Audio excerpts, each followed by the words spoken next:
Professor Bautista Vidal, eu acabei de ler o seu livro, O Esfacelamento da Nação. Eu não sei se eu fiquei indignado ou assustado. O que é que o levou a escrever esse livro extraordinário? Eu não entendia, doutor Enéas, como é que um país mais rico do planeta, potencialmente rico, tinha seu povo na miséria e a nação inviabilizada no seu futuro. Então eu resolvi fazer uma análise global das políticas que levaram a isso e terminei constatando que elas têm origem externa e elas fazem parte de um conjunto harmônico que leva necessariamente ao desastre. Por exemplo, nós produzimos hoje, apenas com 13% do território, alimentos para alimentar 500 milhões de pessoas. Nós somos apenas 145 milhões e temos 30 milhões submetidos ao genocídio da fome. Nós estamos matando 1.600 crianças por dia de fome, todos os dias. Genocídio mesmo. Todos os dias. A que o senhor atribui isso, professor? Quer dizer, como é que nós chegamos a isso? Isto, como eu falei, é resultado de um processo que foi se montando ao lado do tempo, de políticas vindas, em geral, de fora e com a conivência da nossa classe dirigente servil e que está levando... Exemplifique. Desculpe, é para os nossos telespectadores. Tem exemplos concretos? Vamos tomar no campo econômico. Isso. Por exemplo, o Brasil detém praticamente o monopólio do quartzo de primeira qualidade do planeta Terra. O quartzo é uma matéria-prima essencial para todas as atividades do campo eletrônico, microcircuitos, circuitos integrados, computadores. Nós vendemos esse quartzo, que nós já temos o monopólio mundial, por 40 centavos de dólar e depois, quer dizer, compramos o mesmo quartzo empacotado por 5 mil dólares.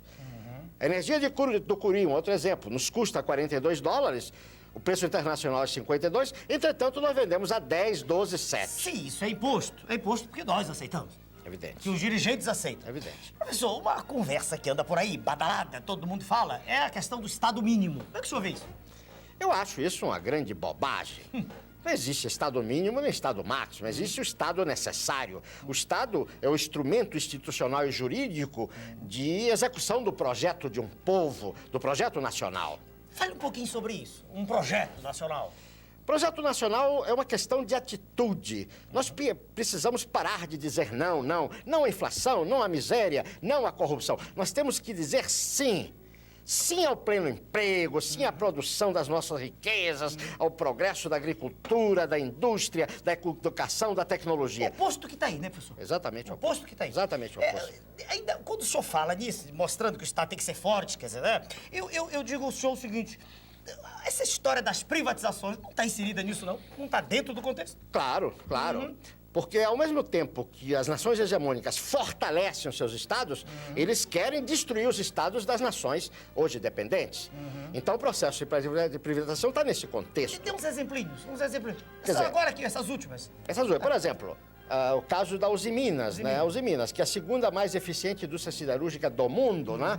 Quer dizer, é um patrimônio de 15 bilhões com B de dólares, e foi entregue por um valor que não vale um gol usado. Isso é um dado da Procuradoria-Geral da República que estudou detalhadamente a questão. É uma transferência de patrimônio. A transferência de patrimônio. Professor, existe um documento terrível, que eu sei que o senhor conhece bem. Fale um pouquinho para os nossos telespectadores dele. Fale sobre o Consenso de Washington. Bom, o Consenso de Washington sintetiza num documento onde todas essas ações. Ninguém pode dizer que desconhece. Porque isso está consubstanciado num documento onde a participação nacional foi nenhuma. Isso veio de fora, por isso se chama Washington. Imposto. Então, imposto. O processo de privatização, a reforma administrativa, a reforma fiscal, a reforma ilegítima da Constituição, a destruição, está tudo lá. Tudo lá. Só não sabe quem não quer saber. Essa história, professor, da globalização da economia. A globalização é aquela história, né, da livre competição, da raposa e da galinha. Nós já sabemos qual é o final. O senhor diz no seu livro que nós caímos numa armadilha. É uma armadilha fruto de todas essas contingências. Vou dar apenas um exemplo. Eles falam na competição entre nações.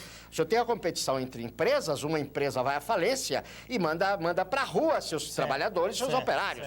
A nação vai à falência, vai matar o seu povo.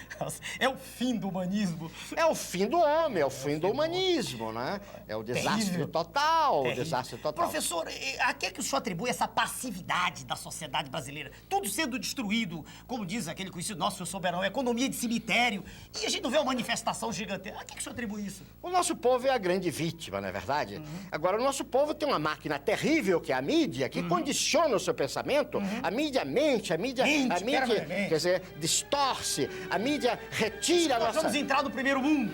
Diz que a mídia destrói a nossa autoestima, faz que nós não nos amemos a nós mesmos, Não destrói, nos respeitemos. destrói o conceito de nação, De uma família. coisa de família. Professor, é porque o nosso tempo está chegando ao fim. Uma coisinha de que eu quero que o senhor fale. Isso é irreversível ou é reversível, professor? Enéas, Há ou não esperança? enquanto houver um brasileiro vivo, nós vamos lutar.